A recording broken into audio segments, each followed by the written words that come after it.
नमस्कार, CBS news मराठीच्या प्रेक्षकांचं धडक बेधडक या स्पेशल रिपोर्टमध्ये स्वागत। आज आपल्या सोबत आहेत ज्येष्ठ नेते तानाजी काका पाटील यांनी गेल्या 40 वर्षातील माजी आमदार दीपक आबा साळुंखे पाटील यांच्या राजकीय सामाजिक क्षेत्राबाबत अनेक गोष्टी प्रथमच उलगडून सांगितल्यात। स्वर्गीय गणपतराव देशमुख साहेब आणि दीपक आबांच्या मध्ये नेमकं काय ठरलं होतं, कोणत्या कारणामुळे दीपक आबांनी स्वर्गीय गणपतराव देशमुख साहेबांना 25 वर्ष सहकार्य केलं, माजी केंद्रीय कृषी मंत्री शरदचंद्र पवार साहेबांनी कोणत्या कारणामुळे आतापर्यंत दीपक आबांची विधानसभेची उमेदवारी नाकारत आली, माजी केंद्रीय कृषी मंत्री शरदचंद्र पवार साहेबांनी आबासाहेबांनी दीपक आबांचा वाद कसा मिटवला, आमदार शहाजी बापूंना दीपक आबांनी 25 वर्ष सहकार्य का केलं नाही, 2019च्या विधानसभा उमेदवारी दीपक आबांना वरिष्ठ नेत्यांनी का नाकारलं, 2019च्या निवडणुकीत नेमकं काय झालं, दीपक आबांनी शहाजी बापूला कोणत्या कारणामुळे सहकार्य केलं, आमदार शहाजी बापू पाटील हे 2019ला कोणत्या नेत्यामुळे आमदार होऊ शकले, 2024ला दीपक आबांनी शहाजी बापू यांच्यामध्ये बिघडलं कुठं,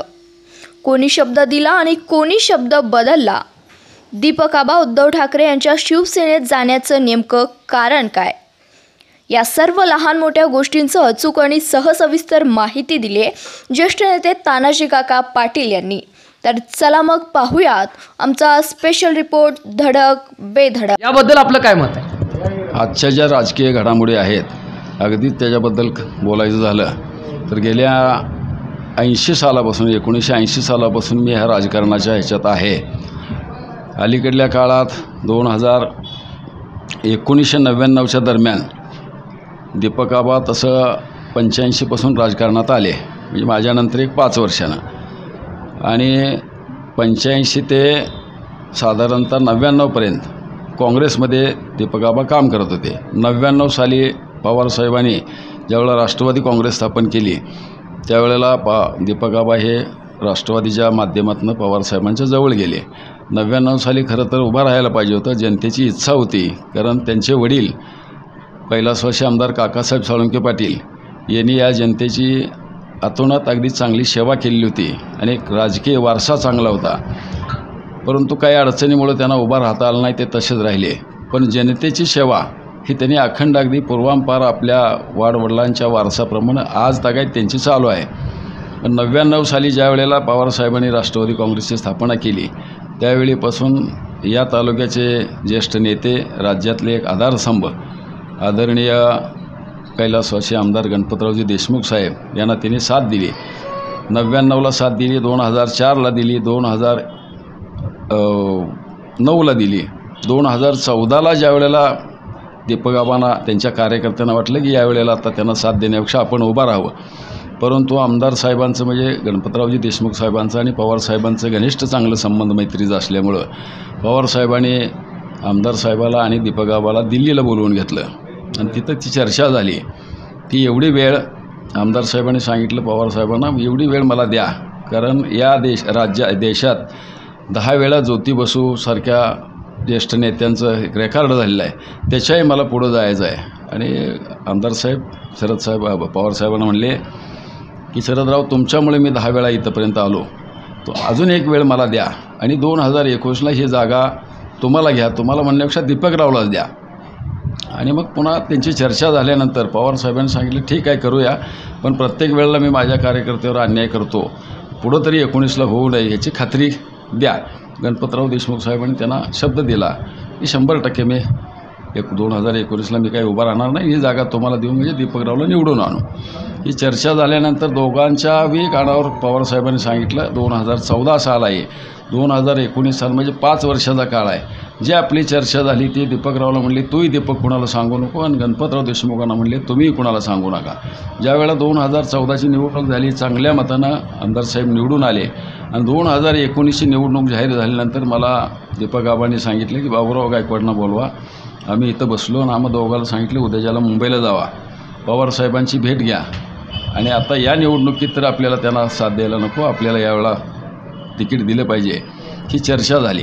मग त्याप्रमाणे आम्ही मुंबईला गेलो। मुंबईत दुसऱ्या दिवशी सकाळी 8 वाजता पवारसाहेबांची भेट घेतली. पवारसाहेबांनी सांगितलं ही चर्चा 2014ला झालेली आहे, तुम्हाला दीपकनं सांगितलं नाही का म्हणले, आपल्याला ही जागा सोडलेली आहे आणि या जागेच्या बाबतीत ही जी रायगडची जागा आहे त्यांना शेका पक्षाला आपण सोडलेली आहे, त्या एका जागेवर त्यांचं समाधान नाही. अजून एक नांदेडमधली लोह्यातली एक जागा त्यांनी मागितली तर ती रात्री त्यांना देऊ केलेली आहे. त्याच्यामुळे ही जागा 100% आपल्याला आहे, तुम्ही काही काळजी करू नका, जावा. मी त्यात नाही म्हटलं पवारसाहेबांना, अशी जर जागा आपल्याला सोडणार असतील तर वयाच्या 90व्या वर्षी म्हटलं त्या वयस्कर इतके वय झालेलं असतानासुद्धा रात्रंदिवस त्यांनी प्रत्येक तालुक्यातलं गाव ना गाव, वाडी ना वाडी, वस्ती ना वस्ती केलेली आहे. आणि एखादा माणूस दुसऱ्यासाठी एवढं करेल असं मला वाटत नाही. पवारसाहेब म्हणले माझं ठरलेलं आहे, माझ्याशी ते शब्द दिल्यावर बदलत नसतात, तुम्ही तुमच्या कामाला लागा. त्याप्रमाणे आम्ही तिथनं हलताना पुन्हा पवारसाहेबांनी बाबुरावनं सांगितलं उद्या सकाळी गणपतरावच्या घरी जावा आणि आपली जी चर्चा झालेली आहे ती चर्चा गणपतरावशी तुम्ही बोला, तुम्ही काही पद्धतीचं त्यात सांगू नका जास्त, गणपतराव काय म्हणतील ती मला पुन्हा फोनवरून सांगा. त्याप्रमाणे दुसऱ्या दिवशी बाबुरावजी गायकवाड गणपतराव देशमुखांच्या घरी गेले, त्यांची चर्चा झाली. चर्चा करत असताना आमदार साहेबांनी सांगितलं मी शरदरावला शब्द दिलेला आहे, मी उभा राहणार नाही, पण पक्ष काही मी स्थापन केलेला नाही, शेतकरी कामगार पक्ष, त्याच्यामुळे बुडवायचा अधिकार मला नाही. त्यामुळं कार्यकर्त्याचा मेळावा घेऊन पुन्हा चर्चा करू. त्याच्यावर एक 2-3 दिवस गेल्यानंतर माझं आणि आदरणीय गणपतरावजी देशमुख साहेबांचं चांगलं संबंध होतं. मी गेलो 2 दिवसांत तिथं, आणि तिथं गेल्यानंतर साहेबांची माझी चर्चा अशी झाली की साहेबांचं अभिनंदन केलं. हा शेतकरी कामगार पक्ष 1948 साली स्थापन झालेला आहे. त्या स्थापनेत माझ्या घरातले माझे सख्खे 2 चुलते प्रमुख होते, अधिक आज जे चव्हाण वकील आहेत त्यांचे वडील होते, असे 7-8 लोकांची बॉडी होती. आणि त्या 48 सालापासून 62 सालापर्यंत आमच्या मंडळींनी पक्ष वाढवला आणि 62 साली गणपतरावजी देशमुख साहेबांना या पक्षात घेऊन तिकीट दिलं आणि आमदार केलं. म्हणून त्यांचं मी अभिनंदन केलं की म्हटलं हा पक्ष आमच्या पूर्वजांनी स्थापन केलेला होता, तो बुडवायचा अधिकार तुम्हाला नाही, तुम्ही खरं बोललेलं आहे. साहेब एक काम करूया, तुम्ही दिलेला शब्द पवारसाहेबांच्याकडे खरा ठरवायचा असेल, अधिक पक्ष बुडवायचा नसेल तर दीपकरावलाच आपण आपल्या पक्षात घेऊ आणि ती उमेदवारी देऊन निवडून आणूया, म्हणजे तुम्हाला दोन्हीही कामं सोपी झाली, दिलेला शब्दही खरा झाला, अधिक पक्ष आहे तसा राहिला. पुन्हा त्याच्यावर मलाही म्हणले आमदार साहेब कार्यकर्त्याचा मेळावा घ्यावा लागेल आणि त्यात विचारून बघू. पुन्हा मी परत आलो, त्यांचा कार्यकर्त्याचा मेळावा झाला, दीपक आबा तर तसेच राहिले. त्याच्यानंतर त्यांनी रुपनर साहेबाला ती उमेदवारी द्यायची फायनल केली, पत्रकार परिषद बोलवली, राज्याचे त्यांचे चिटणीस जयंतरावजी पाटील साहेब त्यांना बोलवलं, रुपनर साहेबाला उमेदवारी दिली, ती फायनल केली. पण माझ्यासारख्याला असं वाटतं गणपतरावजी देशमुख एक माझ्या जेव्हाला तरी विठ्ठल होते, पण विठ्ठलाच्या कडाला जी बडवे आहेत त्या बडव्याने तो निर्णय तो सुद्धा बदलायला लावला. रुपनर साहेबाला दिलेली उमेदवारी ती कॅन्सल केली आणि त्यांच्या गळी उतरवलं की त्यांच्या घरातलीच उमेदवारी असली पाहिजे आणि त्यांच्या नातवाला उमेदवारी दिली. त्याच्यामुळं पुन्हा चिडून आमच्या राष्ट्रवादी काँग्रेसच्या काही मंडळीने राष्ट्रवादीचा त्याग करायचं ठरलं. त्याचं कारण असं की ती उमेदवारी अनिकेतला दिल्यानंतर अर्ज भरल्यानंतर आम्हाला शरद पवार साहेबांनी ठरल्याप्रमाणे तिकीटही दिलं दीपक आव्हाना, राष्ट्रवादीचा बी फॉर्म ए बी फॉर्म दिला, तिकीट दिलं, त्याप्रमाणे अर्ज भरलं, एक अपक्ष अर्ज भरला, एक ए बी फॉर्म राष्ट्रवादीचा ते भरलं. आणि अर्ज काढायच्या आदल्या दिवशी संध्याकाळी काय चर्चा झाली ती काही मला माहीत नाही, एवढा काही मी फार मोठा त्या खोलात जाणार नाही. चर्चा काय झाली ती मला माहीत आहे, पण इतकं जाहीरपणे सांगणं बरोबर नाही. ते अजित पवार साहेबांचा आणि गणपतरावजी देशमुख साहेबांचा फोन झाला आणि दुसऱ्या दिवशी सकाळी आम्हाला आबासाहेबांना दिलेलं तिकीट फायनल असल्यामुळं आपला अपक्ष भरलेला अर्ज काढला गेला आणि तो अर्ज राहिला, ए बी फॉर्म होता तो. आणि 4 वाजता 4-5च्या दरम्यान अजित पवार साहेबांनी वेळापूरला सभा घेतली आणि त्या सभेत सांगितलं राष्ट्रवादी काँग्रेसला ही जागा आमची सांगोल्याची नाही, शेतकरी कामगार पक्षाची आणि आमची आघाडी असल्यामुळे ही जागा शेका पक्षाला सोडलेली आहे. त्याच्यामुळं चिडून आमच्या कार्यकर्त्यांनी निर्णय घेतला की राष्ट्रवादीचा नाद सोडून देऊ आपण आणि शिवसेनेचं तिकीट शहाजी बापूला मिळालेलं आहे त्यांना निवडून आणू. हे जर आपल्याला असं फसवत असतील तर त्यांचा नाद सोडू. पण तरीसुद्धा आम्ही बैठक घेऊन चर्चा केली, समजूत काढायचा प्रयत्न केला कार्यकर्त्याचा, पण कार्यकर्त्याची काही समजूत निघाली नाही. ना इलाजानं पुन्हा मग शहाजी बापूंच्याकडं आमची चर्चा पहिली चालू होती, दोघांपैकी एक जण उभा करायची. पुन्हा शहाजी बापू आले, शहाजी बापूंनी विनंती केली, त्यात आम्ही एक 5-6 जण प्रमुख होतो. मी होतो, बाबुरावजी गायकवाड होते, शहाजी नरोडे असतील, यशवंतराव चव्हाण विश्वनाथ असतील, असे एक 5-7 जणांकडं शहाजी बापूंनी विनंती केली. माझ्यावर 4-5 वेळा अन्याय झालेला आहे, मला एवढी वेळ द्या आणि पुढच्या वेळेला मी 101% दीपक आबाचं काम करून त्यांना निवडून आणतो. अगदी वचनं एकमेकाला वचनं दिली, त्याप्रमाणे चर्चा झाली. मग पुन्हा आम्ही दुसऱ्या 2 दिवसानंतर 3-4 हजार कार्यकर्त्याचा मेळावा गोळा केला आणि हर्षद लॉन्सला ती चर्चा झाल्यानंतर तिथेही बापूंनी सांगितलं की बाबा मला 2.5 वर्ष द्या, 2.5 वर्षात मी राजीनामा देतो आणि 2.5 वर्षानंतर पुन्हा दीपक आबांना निवडून आणू आपण. अशा प्रकारचं शब्द देणं घेणं सगळं शब्द दिल्यानंतरसुद्धा आज माझ्यासारख्याला वाटतं हे आमदार साहेबांच्याही नातवाने, आत्ता त्यांचं वय काही फार मोठं लई झालेलं नाही, आज काल आलेत, ती साहेबांच्या नंतर आलेत, त्यांनी थोडंसं 5-10 वर्ष लोकांची सेवा करावी. ही काही ग्रामपंचायतीची निवडणूक नव्हे, ग्रामपंचायत चालवायचा कारभार तो सुद्धा अवघड असतो, पण तरीसुद्धा तुम्ही सुशिक्षित आहात, सोपा समजू. पण विधानसभेत तालुक्याचा कारभार करत असताना थोडंसं ज्ञान असावं लागतं, अनुभव असला पाहिजे.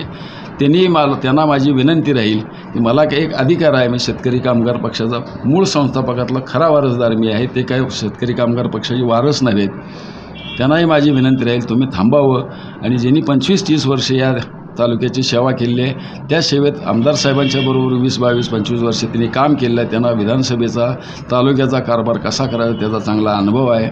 ती एक बाजू झाली. दुसरी बाजू शहाजी बापूंनाही माझी विनंती राहील, अगदी आमच्यासारख्याकडे तुम्ही वचन दिलं होतं की 2.5 वर्षात राजीनामा देऊन त्यांना निवडून आणू. 2.5 वर्षात पुन्हा काही ती पोरखेळ करण्यापेक्षा 5 वर्ष तुम्हालाही मिळालेली आहे. ती कामही चांगलं झालेलं आहे.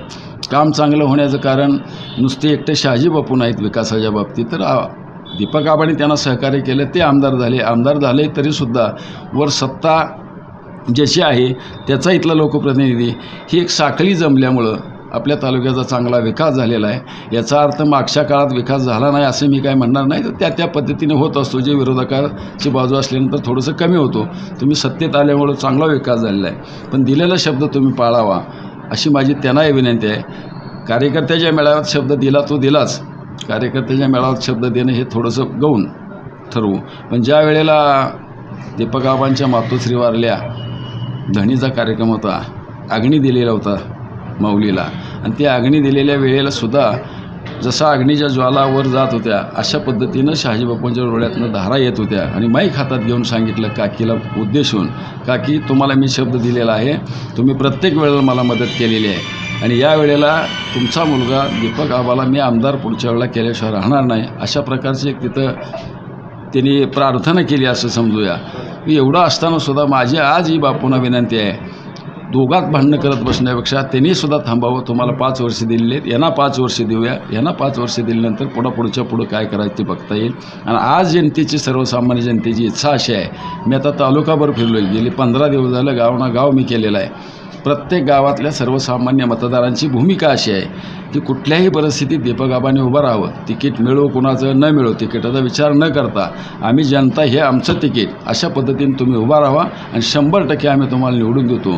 कारण काही मंडळींना पैशाची काही खुमखुमी आलेली आहे, पण माझ्यासारख्याला किंवा तुम्हालाही सर्वांना ती अनुभव आहे. कालचंच उदाहरण एक लोकसभेचं घेतलं, एका प्राथमिक शिक्षकाचा मुलगा लंकेसाहेब, निलेशजी लंकेसाहेब, आणि त्यांच्या विरोधात अनेक पिढ्याची श्रीमंती असलेली विखे पाटील, अगदी स्वातंत्र्यपूर्व काळापासून ज्यांची श्रीमंती आहे, हजारो कोटीची प्रॉपर्टी आहे, हजारो कोटी रुपयाचा नाशही केला त्यांनी काल लोकसभेच्या निवडणुकीत, पण त्याला यश आलं नाही. आणि आजची परिस्थिती आपल्या तालुक्यातली अशीच आहे, धनशक्तीच्या विरुद्ध जनशक्ती अशा प्रकारची लढाई होईल आणि त्यात 100% दीपक आबाला ही जनता निवडून देईल अशी माझी खात्री आहे. परंतु आता एवढं वर्ष आबा कार्यरत असतानासुद्धा आबाने शिवसेना उद्धव बाळासाहेब ठाकरे यांच्या गटामध्ये जाण्याचा हा निर्णय म्हणजे कशा पद्धतीने घेतला असं तुम्हाला सांगा. याला एक महत्त्वाचं कारण असं, महाविकास आघाडी असो किंवा महायुती असो, त्यांच्या जागा वाटपाचा फॉर्म्युला असा ठरला गेलेला आहे की विद्यमान आमदार त्या ज्या भागातले आहेत आज ती जागा त्यांची. त्याच्यामुळं महायुतीत आज शहाजी बापू आहेत, एकनाथ शिंदे साहेबांच्या शिवसेनेतनं ते आहेत, त्याच्यामुळं त्या फॉर्म्युलेप्रमाणे ही जागा त्यांना जाईल. आणि महाविकास आघाडीत आपल्याला प्रवेश करायचा असेल, जायचं असेल तर उद्धवजी ठाकरे साहेबांची जागा आहे तशी. 2019ला उद्धवजी ठाकरे साहेबांच्या धनुष्यबाणाच्या चिन्हावर शहाजी बापूची निवडणूक झालेली आहे आणि त्यांचाही हट्ट तोच होता की ही जागा माझी आहे. आणि म्हणून आपण निर्णय घेतला, आम्ही काही कार्यकर्ते बसलो एकत्र आणि राष्ट्रवादी काँग्रेस पक्षाच्या अजितदादा गटाचा राजीनामा दिला, त्यातनं मुक्त झालो आम्ही. आणि मग उद्धवजी ठाकरे साहेबांच्याकडे गेलो, ही जागा महाविकास आघाडी त्यांच्या हक्काची आहे. महायुतीतनं जागा जरी त्या शिंदे ह्याची असली सरकारांची, तर ही जागा मूळची जी आहे 2019ची ही जागा आहे उद्धवजी ठाकरे साहेबांची, म्हणून आम्ही त्यात गेलो, तो निर्णय घेतला. त्यामुळे निश्चितच येणाऱ्या काळामध्ये सर्वसाधारण काका आपल्या अनुभवानुसार आपण प्रदीर्घ काळ आज ह्या राजकारणाच्या प्रत्येक पैलूमध्ये आपण एव्हाना एवढं सांगितलं आपण की आपण अगदी शेका पक्षाच्या फाउंडरपासून ते तुमचे अनुभव आज तुम्ही सांगत आला, तर येणाऱ्या काळामध्ये आत्ताच्या ह्याच्यामध्ये ह्या घडामोडीमध्ये कशा प्रकारचं बदल होतील किंवा काय होईल असं सांगू शकता? जनतेची सेवा, जनतेचे निष्ठेनं किंवा निस्वार्थपणानं जी माणूस करतो त्याच्यावर जनता फिदा होत असते. आणि आजची ती परिस्थिती आहे. तालुक्यातला सर्व मतदार आज दीपकआबांच्या बाबतीत फॉर आहे. जाईल त्या ठिकाणी प्रत्येक सर्वसामान्य मतदारांचं मत आहे की कुठल्याही परिस्थितीत दीपकआबांनी उभा राहिलं पाहिजे. आणि त्या निर्णय आज फायनल झालेला आहे. तिकीट आपल्याला आज मिळालेलंच आहे उद्धव ठाकरे सेनेचं. अजून काही घडत नाही हे 100% आहे. कारण मी मातोश्रीवर त्या दिवशी हजर होतो. उद्धव साहेबांनी सांगितले कुठल्याही परिस्थितीत ही जागा माझी आहे, ही तुम्हाला मशाल चिन्ह दिलेलं आहे आणि 100% तुम्ही विजय व्हाल. आणि आम्हालाही कार्यकर्त्याला उद्देशून त्यांनी सांगितलं, हजारो कार्यकर्ते होते, जवळजवळ 350 गाड्या आम्ही घेऊन गेलो होतो आणि प्रत्येक माणसानं अगदी स्वइच्छेनं त्या गाड्या आणल्या होत्या कार्यकर्त्यांनी. तिथं त्यांनी सांगितलं तुम्ही ह्यांना आमदार करा, मी ह्यांना नामदार करतो. त्याच्यामुळे या जनतेनं या तालुक्यातल्या निर्णय घेतलेला आहे. उद्याच्या 2024च्या विधानसभेत 101% दीपकआबाला आमदार म्हणून पाठवायचा निर्णय जनतेने घेतलेला आहे. त्याच्यामुळे माझ्यासारख्या कार्यकर्त्यांनी जरी वेगळा विचार केला तरी तो विचार उपयोगाला येणार नाही, अशी माझी भावना आहे. धन्यवाद काका. आपण अगदी अनमोल आणि थोडक्यामध्ये आत्तापर्यंतच्या या राजकीय घडामोडीच्या साधारणतः मला वाटतं 1985पासूनचं आबांच्या ह्याच्यामध्ये तेव्हापासूनचा तुम्ही आणि त्याच्या अगोदरच्या 4 वर्षात तुमच्या असलेल्या अनुभवापासून ह्या अगदी मुद्देसूद आणि येणाऱ्या काळामध्ये आबांचं असणारं त्यांच्या केलेल्या कार्याचं निश्चित फळ मिळेल अशा आशा तुम्ही ह्या ठिकाणी व्यक्त केलात. त्याबद्दल CBS न्यूजच्या वतीनं आपण ज्या या चर्चेला आपण प्रतिसाद दिला त्याबद्दल CBS न्यूज आपलं मनपूर्वक आभार मानते आणि धन्यवाद व्यक्त करते.